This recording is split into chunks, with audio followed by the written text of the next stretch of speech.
Stay connected with your ABC. Find news online at abc.net.au. Select your postcode to see local stories, news and weather.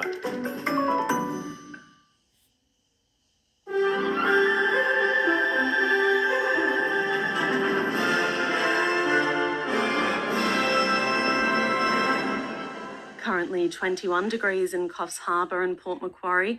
Good morning, Madeline Cross with ABC Mid-North and Coffs Coast News.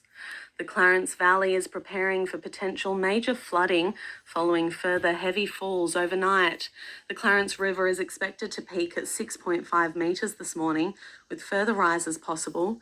Dave Rankin from the Northern Region SES says that has the potential to cause major flooding at Grafton, similar to the March 2021 event. We can expect to see the need for some community members to evacuate, and there is certainly a real pressing concern about potential inundation into the Grafton CBD. So our volunteers have been door knocking yesterday afternoon, I understand, and as soon as we get first light, they'll be out into the community. Major flooding is also possible at Almara today. The Orara Valley is also expected to be further affected by flooding today. River peaks at Glenray and Cootes Crossing aren't expected until early this afternoon and could reach major flooding levels. There will be minor to moderate flooding at the Bellinger and Nambucca rivers today. Meanwhile, there have been significant falls across the region, the highest in the Clarence Valley. 257 millimetres of rain has fallen at Minnewater, 196 at Grafton, 135 at Corindi and 128 at Woolgoolga. The weekend's flooding has delivered a fresh blow for the region's oyster farmers. Delphine Tessier says her and her partner Nicholas were just starting to get their Nambucca River farm back on track before the latest damage. It's a nightmare again. We start again and we got flooded at the plant again on the land, and on the river it's terrible. There is some logs everywhere. Parts of Waterfall Way are expected to be closed today for days after multiple landslips near Dorrigo and Thora. State member for Oxley, Melinda Pavey, says multi-million-dollar stability upgrades to the road can only do so much against weather of this severity. It does seem to be debris, trees that are falling. Given the amount of rain, you cannot ever stop that from happening in such a mountainous area, in the middle of a national park and forest. It's frustrating. There is no doubt it's frustrating. Floodwaters are predicted to reach 14 metres in the northern New South Wales city of Lismore, more than a metre higher than a record set in 1880. Rainfall of more than half a metre has fallen across hinterland catchments on the New South Wales north coast, which is seeing rising floodwaters affect dozens of communities. The Bureau of Meteorology yesterday predicted a major flood peak at 10.6 metres in the Lismore CBD. It's now already at 13.12 metres. The peak is expected tonight.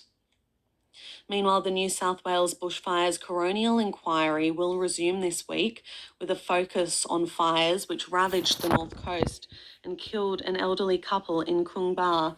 Jessica Clifford reports.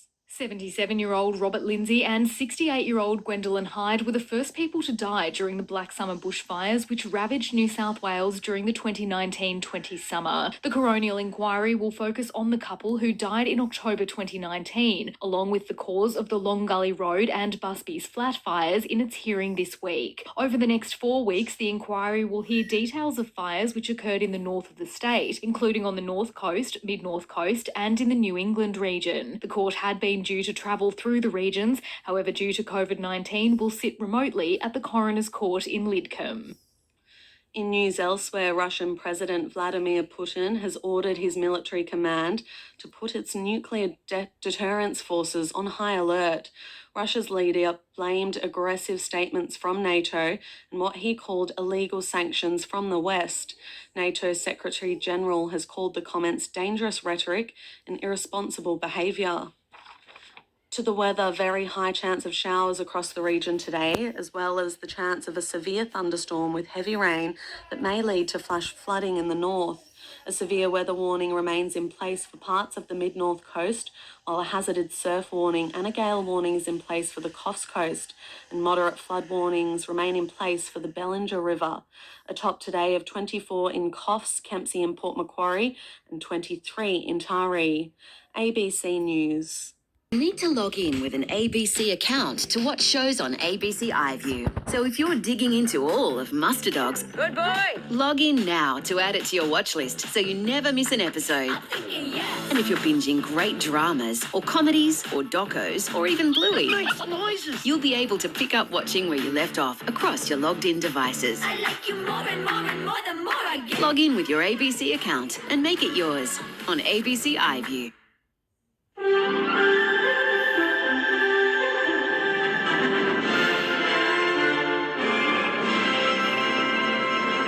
Good morning, Lani Odaway with ABC New England Northwest Local News. The New South Wales bushfires coronial inquiry will resume this week, with a focus on fires which ravaged the North Coast and killed an elderly couple in Coomba. Jessica Clifford has more. 77-year-old Robert Lindsay and 68-year-old Gwendolyn Hyde were the first people to die during the Black Summer bushfires, which ravaged New South Wales during the 2019-20 summer. The coronial inquiry will focus on the couple who died in October 2019, along with the cause of the Long Gully Road and Busby's flat fires in its hearing this week. Over the next 4 weeks, the inquiry will hear details of fires which occurred in the north of the state, including on the North Coast, Mid-North Coast and in the New England region. The court had been due to travel through the regions, however, due to COVID-19, will sit remotely at the Coroner's Court in Lidcombe. Elsewhere, large parts of northern New South Wales are bracing for record floods. Bronwyn Herbert reports. Rainfall of more than 0.5 metre across hinterland catchments on the north coast mean rising flood waters are now affecting dozens of communities downstream. The Bureau of Meteorology yesterday predicted a major flood peaking at 10.6 metres in Lismore CBD. That's now been upgraded to an unprecedented 14-metre high level. That's more than 1 metre higher than a record set in 1880. Evacuation orders are in place for many communities, stretching from the Tweed to the Clarence and including residents living below Rocky Creek Dam near Dunoon. Back home now, National Parks says it's encouraging to see an endangered species bounce back in the Tablelands after drought and bushfires. A new program which teams up with Queensland Parks has launched a broad-scale aerial survey of the endangered brush-tailed rock wallaby. It searches for animals in gorge systems along the eastern escarpment and for the first time right up to the Queensland border. Project Officer Adam Fawcett says they're finding wallabies in places they never have before. This has never been done before, so this really broad-scale survey looking right across that area. It's the first time for us to really get a handle on how those populations are going. We're getting a lot of new information that will help us understand how we can manage the rock wallabies in those areas into the future. Staff vacancies inside the Warrumbungle Shire Council have left many workers running dual roles. Acting General Manager Gary Murphy says as the region is home not only to towns but national parks and rivers, maintenance of areas has put a strain on daily tasks for workers. He says it's evident in issues like illegal dumping, which has grown in recent months. I think like a lot of, regional areas, we struggle to find staff for certain roles. So compliance officers and people who require training, public health officers, we don't have the luxury that people in metropolitan areas have where you can have a number of them. And it is a bit of a struggle. A Welker pharmacist nominated for the state's Regional Woman of the Year says she'd like to use the award to lobby for rural women's healthcare. Anna Barwick is in the running for the title alongside 3 other women, which includes Tamworth's Jodie Eckert. As the founder of the first pharmacist-led telehealth service in Australia, Farm Online, Ms Barwick says she's keen to keep making healthcare accessible in rural areas. I'm particularly passionate about rural leadership and particularly women in leadership. Also very, very keen around women's empowerment and healthcare, obviously. So that's something that I would absolutely love to drive more awareness around. Drone footage and professionally shot ads of local projects are set to become the norm in the Gwydir Shire. The council is trialling videos of milestones in building jobs ranging from roads to schools, which is then marketed online. The first trial has been filming the Warri Outer bypass by an external videographer company. But Mayor John Colton says the council is planning to make it an internal role. There's a lot of curiosity. We were getting a bit of criticism, of course. So we discussed that and we thought, well, the best way would be to, every time there's a sort of a benchmark in progress, we'd run a drone and put it on film. But we hope to be able to do that in the future ourselves. But, in the first instance, we've hired somebody to do that for us, yes. Turning to the weather now, partly cloudy across the region with a high chance of showers for the tablelands and a slight chance in the northwest. Also a chance of a thunderstorm this morning and in the afternoon. Top temperatures in Inverell of 27 degrees, Glen Innes 21, Armidale 20 degrees, Tamworth 29, and both Narrabri and Moree a top of 32 degrees. You've been listening to ABC News. Park in Southport and Newcastle Beach at the moment. Lovely. Thank you, Dave. We'll talk again in an hour. Dave Anderson there, your surf reporter. Train Chick is getting in touch with you. Train Chick clearly works on the trains. And she says, use the word full weekday timetable loosely when it comes to the timetable. Passengers, please check, double check if you're travelling, especially if it's an important destination. Good. Thank you, Train Chick, for that. News and Early AM is next. Growing up with Garden City and 2NC, coming around to light rail and listen apps. This stop is Newcastle Interchange. With you wherever life takes you. ABC Newcastle. Your local.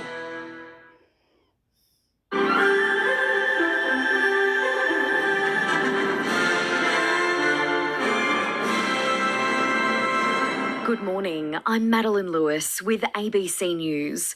Large parts of northern New South Wales are bracing for record floods. Bronwyn Herbert reports. In the Lismore hinterland, Dunoon received 623 millimetres of rain since 9 a.m. yesterday. The Channon recorded more than 550 millimetres and Yukai in the Tweed 415 mils. Predicted flood levels for Lismore have been increased, where the levee has already breached the CBD and is predicted to peak at a record 13.5 metres tonight. That's more than a metre higher than a record set in 1880. The SES has evacuation orders in place across large swathes of the North Coast. Police will resume their search this morning for a man believed to be missing in floodwaters around Lismore. More from Jean Kennedy. Police officers say they saw and heard a man calling for help in Lismore's flooded CBD yesterday afternoon, but lost sight of him a short time later. The State Emergency Services Incident Controller Steve Patterson. Police did observe a male in floodwaters in that area with the possibility that he actually may have gone down a drain. Police rescue entered the water and searched for the man but couldn't find him. The search was then suspended after it was deemed too dangerous to keep going. The incident came hours after authorities described the flooding in the north as potentially life-threatening. Russian President Vladimir Putin has ordered his military command to put its nuclear deterrence forces on high alert.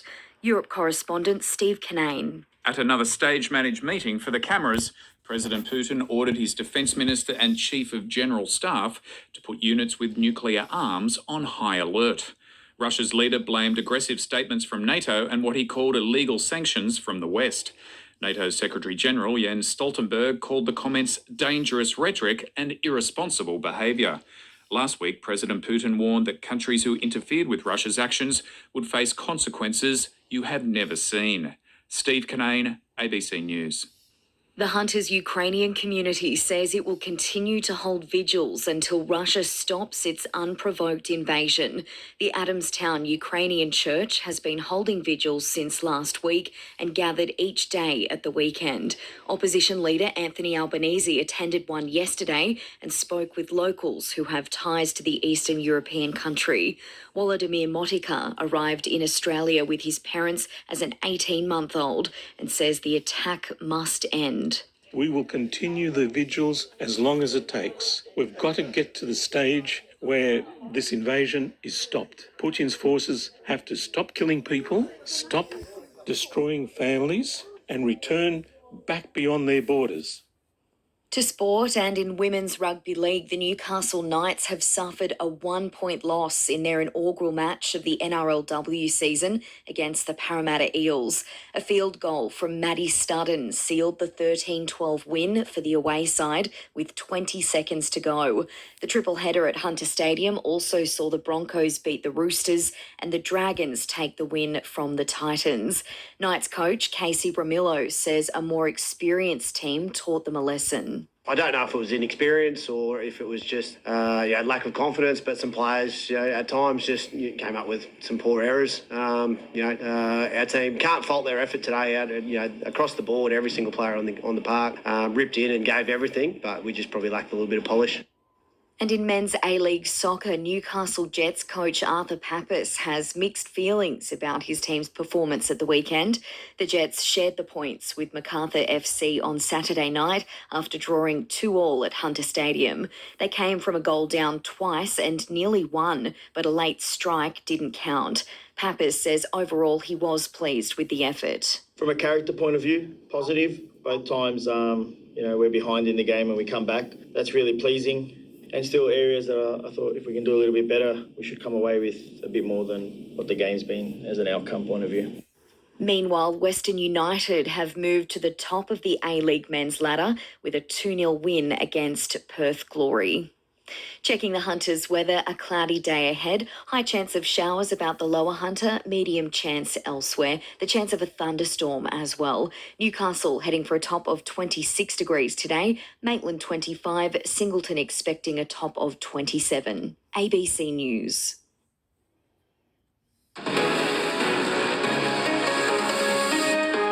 Announcement to make tomorrow morning. Okay, bye.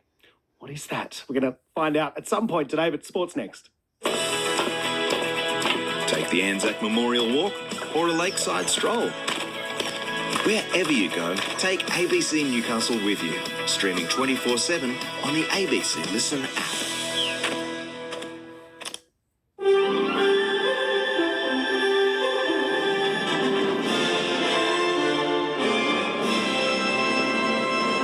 Good morning, I'm Madeline Lewis with ABC News. NATO Secretary-General Jens Stoltenberg has called for calm after Russian President Vladimir Putin ordered his country's nuclear forces to be put on high alert. In an escalation of tensions over Russia's invasion of Ukraine, the order means Mr. Putin wants Russia's nuclear weapons prepared for increased readiness to launch. He says it's in response to NATO aggression. However, Mr. Stoltenberg says NATO has to stand strong and not panic. This demonstrates the seriousness of the situation and why we need to really stand together in response to both the aggressive actions of Russia against Ukraine, but also the threatening rhetoric coming from Moscow. And that's exactly what we do. Ukrainian President Volodymyr Zelensky says he's sceptical about the results of a forthcoming meeting between Russian and Ukrainian delegations at the border with Belarus. Meanwhile, opposition leader Anthony Albanese met with the Hunters Ukrainian community at a vigil yesterday. The Adamstown Ukrainian Church has been holding vigils since last week, praying for the Russian invasion of Ukraine to end. Ivan Semkiw is worried about his family and friends. He managed to speak to his cousin recently. He's in the northern part of Ukraine, but when I phoned him, he was out in patrol in the streets of his village just to make sure that everybody was safe, and that was at 1 a.m. in the morning. There are numerous flood evacuation orders across the New South Wales North Coast with an unprecedented flood situation unfolding. The State Emergency Service is directing people within the low-lying areas of Korakai to evacuate the high danger area. Evacuation orders remain in place for people within Lismore, Ocean Shores, New Brighton, Brunswick Heads, South Golden Beach, Kyogle and Wyangaree. Residents within Billinudgel are being ordered to evacuate from the high danger area via the Pacific Highway. A Newcastle GP and health academic says Origin Energy's decision to close its Eraring power station 7 years early will prevent dozens of air pollution-related deaths. A New South Wales Health and CSIRO study in 2020 found that particular pollution from coal-fired power stations in New South Wales was responsible for 45 premature deaths every year.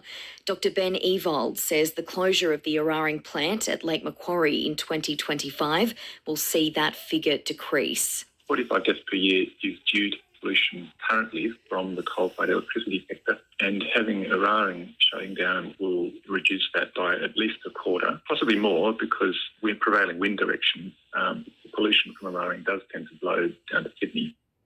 New South Wales Education Minister Sarah Mitchell says masks are no longer mandatory in high schools from today. She says primary schools will follow next week, except for special schools. Ms Mitchell says the move has been welcomed by the school community. And the truth is we don't know what's around the corner. We don't know whether we'll have to dial up these requirements again in the future should we see other issues arise with the pandemic. So I think people understand that this is safe and it's sensible. It's about really tapping into where we're up to in our community settings.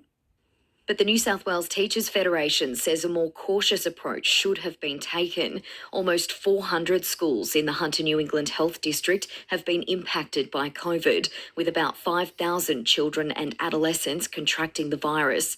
Regional organiser Jack Galvin-Waite says some measures should stay. The rapid antigen tests have been working. They've been detecting and preventing staff and students who have been infected from going on site. Also, the masks are working in terms of stopping the spread of the infection. There's no rush in this, and a cautious approach would have been much better. To sport, and in Women's Rugby League, Newcastle Knights captain Romy Teitzel says she was proud to score the team's maiden try in its season opener.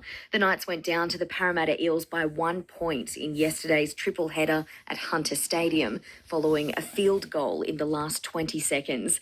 They'll now look ahead to their next match against an experienced Broncos team. Teitzel says they've got work to do. Yeah, I think we started really well. Obviously, the team was very composed at the start. I think it just lacked effort areas in the back end of the game. It was an awesome feeling getting a try in front of the home crowd, and I can't wait for round 4 to bring it back and come back again and hopefully get that win.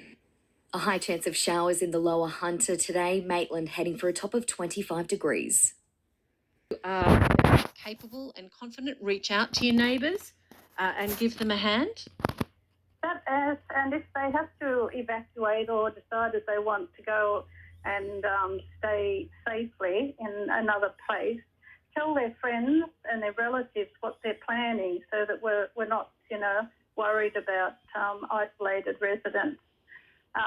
Keep in contact with your local, listen to your local radio stations, most importantly, because they'll be giving regular updates all through the day. For example, 2GS, Loving Life and ABC Grafton all have valuable flood information for residents. Call 132 500 if you need SES assistance. We've had dozens of calls to our local SES units here this morning from about 4 o'clock onwards when people have realised that water's coming in through their backyard into their homes. So they've called for sandbags. Lots of roads around here, the shopping complexes have got water all through their car parks. So it's been a bit hectic, and it will be for the next few hours. Sue, the news is upon us, and I need to let you go shortly, but can you just tell us at what level does the levee in Grafton overtop? Oh, not till 8.2 metres. Now, we've had the models that say that this event, at worst case scenario, would get to 7.2 metres. But I don't think they've bargained on the fact of this stationary cloud mass that doesn't seem to be going away too quickly. All right. Thank you very much. Thank you very much, Jo. Sue Chappell from the SES talking about the Clarence and Arara systems. It's time for the local news.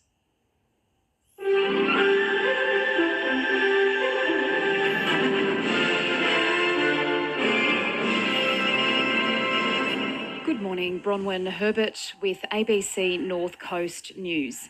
Lismore is bracing for its biggest flood on record as large swathes of the north coast are under evacuation orders.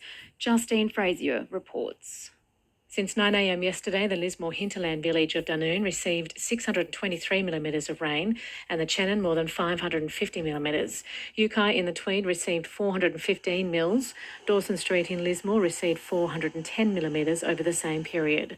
Floodwaters overtopped the levee in the Lismore CBD around 3 o'clock this morning, and rising waters there have already reached 13.12 metres in the gauge. The Bureau of Meteorology is predicting the flood level to peak in Lismore at around 14 metres tonight. The SES has issued evacuation orders for areas across the Northern Rivers for all flood-prone areas. An evacuation order has been issued for people living below Rocky Creek Dam, with the amount of water heading over the spillway high enough to trigger an alert. In the Wilsons Richmond River catchment, residents in Lismore CBD, Kyogle, Wangary and Korakai are advised to leave immediately, while in Casino, the SES has issued an evacuation warning. In the Tweed, residents of Tumbolgum, South Murwillumbah and Kondong have been advised to evacuate. In the Brunswick catchment, evacuation orders are in place for Ocean Shores, New Brighton, Brunswick Heads, South Golden Beach, Billy-Nudgel and Mullumbimby. Jack Frost from Tweed SES says it's been relentless and people need to take steps to help keep themselves safe. People need to realise that we're a finite resource, so we're prioritising where we go to. So it's a bit of a juggling act, and because the weather's so poor, it's unlikely at this stage whether we'll be able to get the helicopters in to help us out. The SES has made a desperate plea for anyone with a boat to help with flood rescues. They're calling for people who are capable and fit, who have their boating licence. SES spokesman Dave Rankin says if safe to do so, people should head to their local SES unit and say they are ready to help. We can't have too many boats in the Lismore community, and probably Grafton later on today and a few others. We cannot have enough boats to provide assistance to the community members. If you're comfortable doing that, if you've got all the safety equipment on your boat, if you're an experienced boat driver and you want to give us a hand, come down to our unit, give us a hand. We would absolutely welcome you with open arms. Rescue efforts on the North Coast are being hampered, with many SES personnel flooded in their own homes. Large parts of the North Coast are experiencing unprecedented flood levels. Jim McCormack from Woodburn SES says the situation is like he's never seen before. Unfortunately, most of our SES personnel at Woodburn are unable to get to our headquarters because we're isolated in our own home. 2017 will possibly look like a baby compared to this down here. Police will resume their search this morning for a man believed to be missing in floodwaters around Lismore. More from Jean Kennedy. Police officers say they saw and heard a man calling for help in Lismore's flooded CBD yesterday afternoon, but lost sight of him a short time later. The State Emergency Services Incident Controller Steve Patterson. Police did observe a male in floodwaters in that area with the possibility that he actually may have gone down a drain. Police rescue entered the water and searched for the man but couldn't find him. The search was then suspended after it was deemed too dangerous to keep going. The incident came hours after authorities described the flooding in the north as potentially life-threatening. To the weather, a near 100% chance of showers becoming less likely late this afternoon and evening. Top temperatures in the low to mid-20s. ABC News. Cloudy, not a lot of rain about. We do have a strong wind warning for the Hunters Coast today. Ian's at the Hill saying we've had 9 millimetres of rain on the Hill Friday, Saturday, Sunday. Thank you. You can get in touch 0487 99 1233. 25% of Australians have a tattoo. That's a record high. What's your story behind your tattoo? Hi, I'm Richard Feidler. Tune in to Conversations, weekday mornings from 11 here on ABC Radio, or choose from thousands of shockingly thought-provoking conversations anytime on the ABC Listen app or wherever you get your podcasts.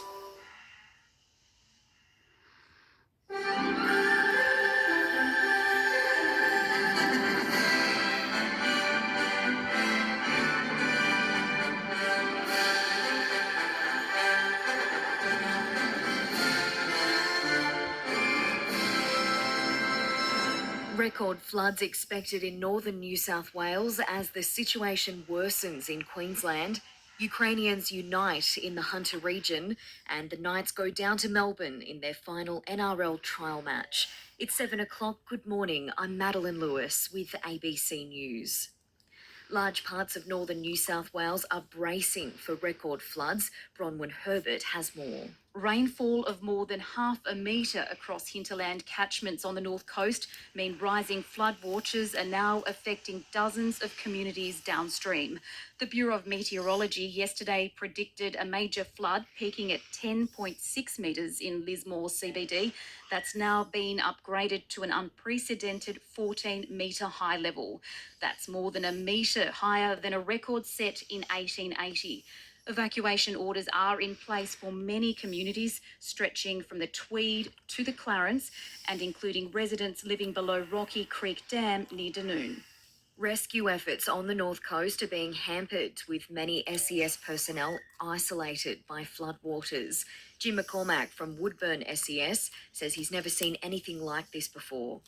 Unfortunately, most of our SES personnel at Woodburn are unable to get to our headquarters because we're isolated in our own home. 2017 will possibly look like a baby compared to this down here.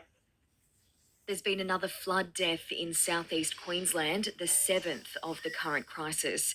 Jessica Van Vonderen reports. Police say a 59-year-old man was swept away while trying to cross Cabbage Tree Creek Road at Fitzgibbon on Brisbane's north side late yesterday. 2 people tried to rescue him and conducted CPR. Paramedics also responded, but the man died at the scene. The weather system that hovered stubbornly over southeast Queensland for days is slipping south, clearing skies over Brisbane and the Sunshine Coast. But flood hazards will persist for days. This morning's Brisbane River high tide is likely to reach 4 metres. Many low-lying riverside suburbs are expected to be inundated again. About 1,000 schools from the Gold Coast to Gympie and west to the Lockyer Valley are closed today. The Prime Minister is defending Peter Dutton's decision to set up a crowdfunding fundraiser for flood relief. Political reporter Claudia Long has more from Parliament House. Defence Minister Peter Dutton is so far the biggest donor to his crowdfunding effort, having given $2,500 to the fundraiser for the flood-affected Pine Rivers community. Blowback on social media has been swift, with the opposition saying the move shows the government isn't competent enough to handle the disaster. But the Prime Minister, Scott Morrison, says Peter Dutton is just being a good local member. He is working with his community to add to the significant contributions that are being made. The Minister's office is yet to respond to questions about which organisations the money will be given to or how soon it'll be distributed. NATO's President Jens Stoltenberg says Russia's move to put its nuclear arms units on high alert is dangerous and irresponsible. Europe correspondent Steve Kinane. President Putin has ordered his military command to put its nuclear deterrence forces on high alert, blaming what he called aggressive statements from NATO and sanctions from the West. NATO's Secretary-General Jens Stoltenberg says the comments showed the seriousness of the situation and why the West needed to stand together in the face of Russian aggression. The US condemned President Putin's move as unacceptable and as yet another escalatory and unnecessary step. Steve Kinane, ABC News. Ukraine's ambassador to the US says her country will not make concessions ahead of expected talks with Russia.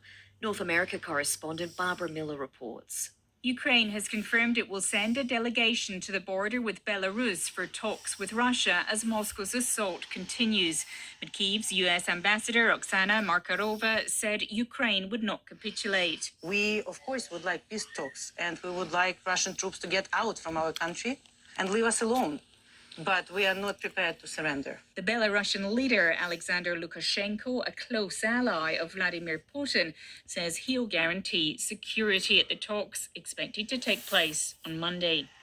The New South Wales government intends to sell its holdings of Russian assets in its investment funds in protest over Russia's invasion of Ukraine. In a statement, Treasurer Matt Keane says it's important for liberal democracies to stand with Ukraine. It comes as the government reviews all state-managed funds to ensure environmental, social and governance principles. Meanwhile, the Hunters' Ukrainian community says it will continue to hold vigils until Russia stops its unprovoked invasion. The Adamstown Ukrainian Church has been holding vigils since last week and gathered each day at the weekend. Opposition leader Anthony Albanese attended one yesterday and spoke with locals who have ties to the Eastern European country. Volodymyr Motika arrived in Australia with his parents as an 18-month-old and says the attack must end. We will continue the vigils as long as it takes. We've got to get to the stage where this invasion is stopped. Putin's forces have to stop killing people, stop destroying families, and return back beyond their borders. A week on from the commuter chaos that saw train services shut down, train services are back on track today, returning to a full weekday timetable. With the details, Jean Kennedy. It's back to a normal weekday timetable for Sydney train travellers today. A far cry from last Monday's shock shutdown of the rail network when the government cancelled all services for 24 hours amidst an ongoing industrial dispute, arguing it was unsafe to do otherwise. Around 3,000 train services will operate today, 3 times that of last week. The Premier Dominic Perrottet says with some industrial action still in place by unions, that could have an impact on train services. Well, if there is an incident, it may take a bit more time to recover. The government and the rail union will meet again this week to work through their ongoing issues. Masks are no longer compulsory in New South Wales high schools from today. Danuta Kazaki has more. New South Wales Education Minister Sarah Mitchell says masks are no longer mandatory for high school staff and students. She says primary schools will follow next week. Masks will go for our primary school and early childhood education staff. We will still see masks in schools, particularly in our schools for specific purposes that often help educate children with more complex needs. Ms Mitchell says the change brings schools in line with current community public health settings. There are 6,014 new COVID cases in New South Wales, which is down by 1,000. Figures recorded on Friday. Another 7 people with COVID have died. All were yet to receive a third dose of a vaccine. Hunter teachers say they're concerned by the COVID measures being lifted in schools from today. The New South Wales Teachers Federation thinks a more cautious approach is needed. Regional organiser Jack Galvin-Waite says the pandemic isn't over yet. Our schools are complex places and you can't maintain social distancing in a classroom. You can't practice social distancing in a corridor. We're still living in the middle of a pandemic. There are thousands of cases and large numbers in the Hunter, so we have a long way to go before we can say we're out of this. To sport, in men's A-League soccer, the Newcastle Jets are just 3 points away from the top 6 after a 2-2 draw with Macarthur FC at the weekend. The teams shared the points in a heated match, with the home side now sitting in 8th position on the ladder. Newcastle came from behind twice in the game, and coach Arthur Pappas says they need to be more clinical. I mean, that's really one of the best squads in the league, you know. So in the end, when they get their chances, they finish them. But in fairness, we had enough chances ourselves, and we need to be more clinical because the game could be finished already if we take our chances. And now with more sport, here's Jack Snape. Melbourne Storm has defeated the Newcastle Knights in the final trial match, 24 points to 10, before the men's NRL season proper gets underway in less than 2 weeks. The Storm's Cooper Johns left the field early with a shoulder injury, and coach Craig Bellamy has told Fox Sports the 5'8" is a worry. We're not quite sure what we're going to do now, but anyway, we'll look at next couple of early next week, and then try and make a decision. A coalition of Ukrainian athletes has written to the International Paralympic Committee, asking that competitors from Russia and Belarus be barred from the Beijing Games starting this week. Soon-to-be world number 1 men's tennis player Daniil Medvedev has posted on social media calling for peace in the world without referring to his home nation of Russia. The Moscow-born 26-year-old is set to take over the number 1 slot from Novak Djokovic when rankings are updated this week. And swimming's world governing body FINA has cancelled this year's World Junior Championships that were set to take place in the Russian city of Kazan. Checking the Hunter's weather, cloudy today. High chance of showers about the lower Hunter, medium chance elsewhere. The chance of a thunderstorm as well. Daytime maximum temperatures in between 23 degrees to 28 degrees. Newcastle expecting a top of 26. Dan Cox and Jenny Marchant on ABC Newcastle. On ABC Newcastle. Good morning. It's 7:10. You haven't heard Jen's voice this morning because she's taken a long weekend. Well done to her. Reminder, long weekends. Good way to go. Jen got in early. Well played. Hope you had a good weekend and your Monday has started well, even if it's not a long weekend for you. Talk, for example. What's it like? Bede says, I always wanted to get a red back on my shoulder. That was inspired by a surfer. All right, so there's a story behind that. What are the stories behind your tattoo? Why did you get that? Is it symbolic? Phil says the difference between people who do and don't have tattoos is this. The people with tattoos don't mind people that don't have them. Oh, that's so true. People who don't have them are very judgmental about those that do. See what you're getting at, Phil? Coronacast is on the way for you next. So's the news. Going somewhere? Don't let signal strength stop you from enjoying your daily dose of Dan and Jenny Get your local show wherever you go. with the ABC Listen app. Dan and Jenny, streaming live online with ABC Newcastle.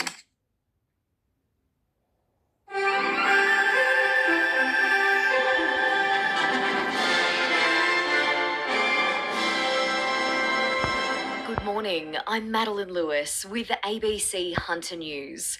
The Hunter Ukrainian community says it's bittersweet that the Russian invasion has brought people closer together.